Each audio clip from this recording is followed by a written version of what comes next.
নমস্কাৰ বন্ধুসকল, স্বাগতম জনাইছোঁ জবছ ফৰ আছামৰ এটা গুৰুত্বপূৰ্ণ ভিডিঅ'লৈ।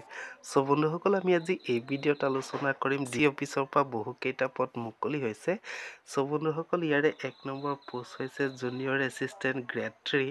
ইয়াত আপোনালোকৰ টোটেল 13টা ভেকেঞ্চি আছে।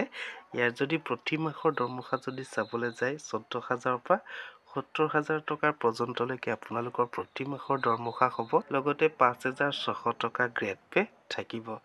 ইয়াৰ যদি এডুকেশ্যন কোৱালিফিকেশ্যন যদি চাবলৈ যায় চিম্পল গ্ৰেজুৱেশ্যন কৰিব লাগিব। লগতে বন্ধুসকল, আপোনালোকৰ 6 মান্থৰ কম্পিউটাৰ ডিপ্ল'মাকণ থাকিব লাগিব। চ' বন্ধুসকল, ইয়াৰে 2 নম্বৰ পোষ্ট হৈছে MTS হয় গ্ৰেড 4। ইয়াত টোটেল 13টা ভেকেঞ্চি আছে। ইয়াত প্ৰতি মাহৰ দৰমহা যদি চাবলৈ যায় 12,000 পৰা 52,000 টকাৰ পৰ্যন্তলৈকে আপোনালোকৰ প্ৰতি মাহৰ দৰমহা হ'ব। 3,900 টকা গ্ৰেড পে থাকিব। চ' বন্ধুসকল, ইয়াৰ যদি এডুকেশ্যন কোৱালিফিকেশ্যন যদি চাবলৈ যায় আপোনালোকে 8 পাছ কৰিব লাগিব। 8 পাছ কৰিলেই MTSত আবেদন জনাব পাৰিব। চ' বন্ধুসকল, ইয়াৰ যদি এজ লিমিট যদি চাবলৈ যায় 18 বছৰ বয়সৰ পৰা 40 বছৰ বয়সৰ ভিতৰত যদি হয় আবেদন জনাব পাৰিব। লগতে বন্ধুসকল, SC STৰ কাৰণে 5 বছৰ ইলিজিবল দিয়া আছে। OBC MOBCৰ কাৰণে 3 বছৰ ইলিজিবল দিয়া আছে। এক্স ছাৰ্ভিচমেনৰ কাৰণে 2 বছৰ ইলিজিবল দিয়া হৈছে। চ' বন্ধুসকল, ইয়াত যদি আবেদন কৰিব বিচাৰে আপোনালোকৰ এমপ্লয়মেণ্ট এক্সচেঞ্জখন থাকিব লাগিব। বন্ধুসকল, ইয়াত আবেদন কৰিবলৈ হ'লে আপোনালোকে কেনেদৰে আবেদন কৰিব পাৰিব? চ' বন্ধুসকল, ইয়াত আপোনালোকে অফলাইনৰ জৰিয়তে আবেদন জনাব পাৰিব। ইয়াত আবেদন কৰিবলৈ হ'লে আপোনালোকে ষ্টেণ্ডাৰ্ড ফৰ্ম ল'ব লাগিব। ষ্টেণ্ডাৰ্ড ফৰ্মখন সম্পূৰ্ণকৈ বায়'ডাটা ফিল কৰাৰ পাছত আপোনালোকে চেণ্ড কৰিব লাগিব office of the district commissioner শোণিতপুৰত।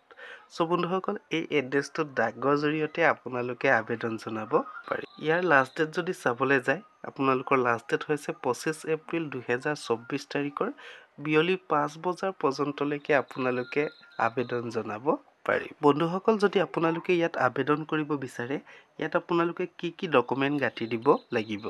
ইয়াৰে 1 নম্বৰ হৈছে এজ প্ৰুফ, বাৰ্থ চাৰ্টিফিকেট বা আপোনালোকৰ HLC এডমিট কাৰ্ডখন দিব লাগিব। 2 নম্বৰ আপোনালোকৰ এডুকেশ্যন কোৱালিফিকেশ্যন, হাইষ্ট এক্সামিনেশ্যন পাছ চাৰ্টিফিকেটখন দিব লাগিব। মেট্ৰিকৰ মাৰ্কশ্বিট চাৰ্টিফিকেট দিব লাগিব। লগতে বন্ধুসকল, কাষ্ট চাৰ্টিফিকেট দিব লাগিব। এমপ্লয়মেণ্ট এক্সচেঞ্জৰ ৰেজিষ্ট্ৰেশ্যনখন দিব লাগিব। 2 কপি পাছপোৰ্ট চাইজৰ ফটোকপি দিব লাগিব। PRC বা voter ID and computer diploma বা ডিগ্ৰী চাৰ্টিফিকেটখন দিব লাগিব।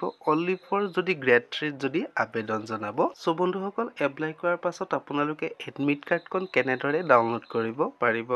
এডমিট কাৰ্ডখন ডাউনলোড কৰিবলৈ হ'লে আপোনালোকে ভিজিট কৰিব লাগিব অফিচিয়েল ৱেবছাইট sonitpur.assam.gov.in আপোনালোকে চাৰ্চ কৰি আপোনালোকৰ এডমিট কাৰ্ডখন ডাউনলোড কৰিব পাৰিব।